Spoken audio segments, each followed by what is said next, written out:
চাঁদ দেখতে তো অনেকেই ভালোবাসেন, কিন্তু চাঁদ উঠলে মানুষ উন্মাদ হয়ে ঘরছাড়া হয়ে যায়, এমনটা শুনেছেন কি? এটাই প্রচ্যুতগুপ্তর চন্দ্রাহত গল্পের আসল সাইকোলজি। গল্পের নায়িকা কণিকা যাকে ভালোবেসেছিল, সেই মানুষটার ছিল এক অদ্ভুত রোগ। চাঁদের আলো দেখলেই সে নিরুদ্দেশ হয়ে যেত। কণিকা ভালোবেসে ঘর ছেড়েছিল ঠিকই, কিন্তু বদলে পেয়েছিল এক নরক যন্ত্রণা।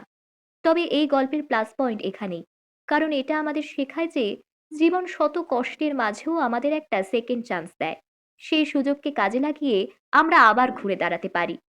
কণিকার ক্ষেত্রেও ঠিক সেটাই ঘটে।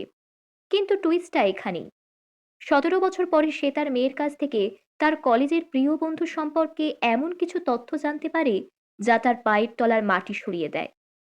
যে সাইকোলজিক্যাল সিনড্রোম তার জীবন তছনছ করে দিয়েছিল, তা কি আবার ফিরে আসছে তার জীবনে? ইতিহাস কি ঘুরে ফিরে তবে আবার রিপিট হবে? এইসব নিয়েই এই গল্প চন্দ্রাহত। আপনি কি পড়েছেন প্রচ্যুতগুপ্তর এই ছোট গল্পটা? না পড়ে থাকলে আজই পড়ে ফেলুন। আর পড়ে থাকলে কেমন লেগেছে কমেন্টে জানান। এই রকম আরও বুকিশ আপডেটের জন্য সাবস্ক্রাইব করতে ভুলবেন না।